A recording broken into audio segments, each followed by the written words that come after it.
Sinimulan ko na bungkalin yung bungo ni Zainzu. Kailangan dahan-dahan dito kasi baka humarurutong ta. Uy, easy ka lang boy.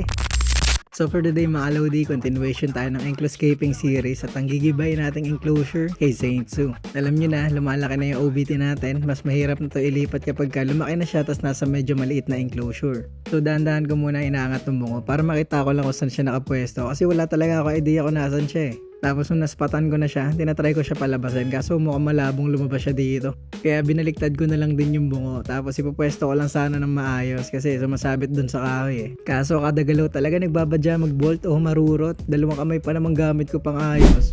Buti ka mo, sa kahoy siya nakatalon tsaka sumiksik siya kaya mas madali ko natanggal itong makasagabal. Kunin na natin siya habang chill pa, baka bigla tumakbo to pag ginalaw ko pa ulit eh. So ayun na si Zainzu ngayon, nasa 3 or 3.5 inches na to.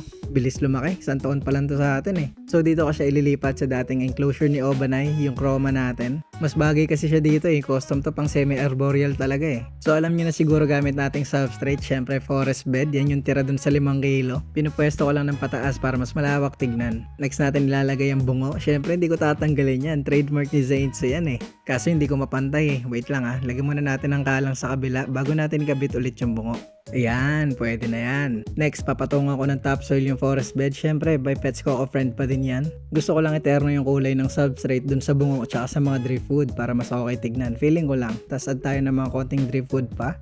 Mas madaming lagusan, mas maganda. Kaya lagyan pa natin ng mga ugat. Dagdag anchor points din yan para sa web castle na gagawin eh. Iyon ay kung gagawa siya agad. Pero feeling ko sa laki ng enclosure na to, pipili pa lang yun ang spot. So ito pa lang mukhang okay na para sa akin no. Pero syempre, ayoko nang pumasok siya sa bungo. Kaya takpan natin yung mga mata. Kaso ang creepy kapag mata lang. Kaya naglagay na rin ako sa palibot. Fake plants nga pala gamit ko dito kasi hindi naman tayo magdidilig masyado eh. Tinakpan ko na lang din mga butas na ayaw kong pasukan niya. Tapos ito na yung final output natin.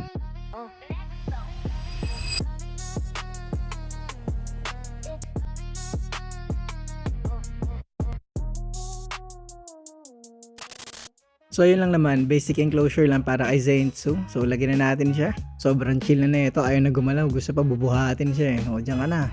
Ito ang tatanggalin natin ng dahan-dahan kasi baka mabigla tumakbo. Pero hindi syempre. Welcome to your new home Zainzu. First time mo magka-green sa bahay ah, fake pa. Wala eh, pandesyerto setup mo eh, okay na muna yan. So abangan na lang natin kung anong gagawing modification ni Zainzu dito sa bahay niya. Pero for now, ipagsisiksikan niya muna yung sarili niya doon sa loob ng bungo, napaka-outlet. Anyways, parate naman ako ng Encloscaping natin from 1 to 10. Feedback or suggestion, andyan ang comment section, lagay lang kayo, okay? Yan na lang din muna for today mga Lodi. Bye-bye!